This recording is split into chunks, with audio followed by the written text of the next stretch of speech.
¿qué tal amigos? ¿Cómo están? Feliz día. Quiero en esta hora comentar con ustedes un breve resumen, ¿cierto?, del capítulo 13 de Nehemías. Te invito a poder leer este capítulo porque encontramos en él un gran consejo para nuestra vida.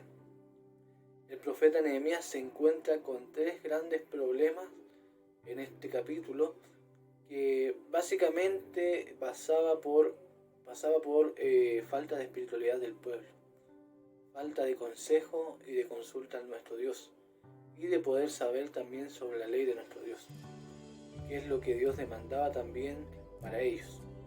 Y por esto muchas personas, incluso líderes, estaban tomando decisiones muy erradas.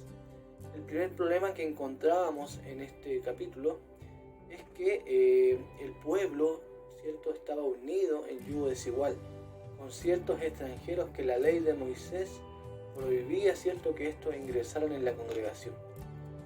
Entonces fue leída aquella ley para que el pueblo la pudiese oír y así entender que los amonitas y los moabitas no debían entrar en la congregación. ¿Por qué motivo? Porque ellos recibieron a Israel con maldición. Cuando iban por el desierto, en vez de recibirle, ¿cierto?, con agua, con pan, ¿cierto?, y en ayuda de ellos, finalmente pagaron a Balaam para maldecirlos.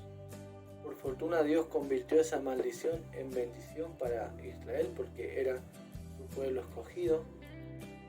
Pero por esa causa, ¿cierto?, quedó estipulado en la ley de Moisés que ellos no podían entrar en la congregación del Señor.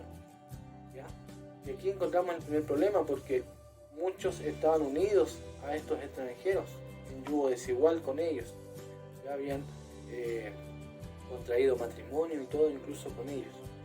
Entonces aquí encontramos uno de los primeros problemas, ¿cierto? Entonces fue necesario separar de Israel, ¿cierto?, a todos los que estaban mezclados con extranjeros, que estos no podían entonces entrar en la congregación. ¿Ya? Luego encontramos un problema también muy grande. Había un sacerdote que era jefe, ¿cierto?, de la cámara de los atrios del Señor, donde se guardaban las ofrendas, ¿cierto?, donde se prendía el incienso, donde participaban los levitas, ¿cierto?, los cantores, porteros, donde servían en la oración al Señor. Sin embargo, este sacerdote se une, digamos, ¿cierto?, o llega a un acuerdo con otro sacerdote llamado Tobías y crea en ese lugar una habitación para este sacerdote, sacando todas las cosas de los atrios del Señor, los utensilios, ¿cierto?, el incienso, sacó a los levitas, los cantores también, ¿cierto?, sacó todo lo que estaba en pos dedicado al servicio del Señor. Imagínense lo que estaba pasando en este lugar, un lugar que era dedicado exclusivamente al servicio del Señor. Había sido irrumpido de manera violenta, ¿cierto?, para convertirlo en una habitación casual, común, ¿cierto?, para un habitante, donde ese lugar no estaba habilitado, ¿cierto?, para eso. El Señor jamás mandó que el templo fuera para eso. Entonces, aquí había un segundo problema, es que el profeta Nehemías se encontraba en el pueblo. Y un tercer problema que encontró el profeta Nehemías fue que en Judá muchos pisoteaban el día de reposo. Imagínense, muchos pisoteaban el día de reposo.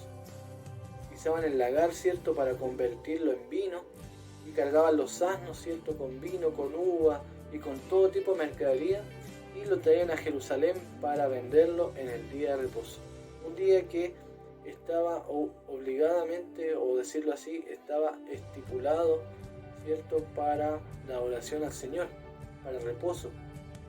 ¿Ya? Ni siquiera los animales debían trabajar en aquel entonces. Entonces, muchos de Judá estaban pisoteando el día de reposo, haciendo lo que no era lícito en día de reposo.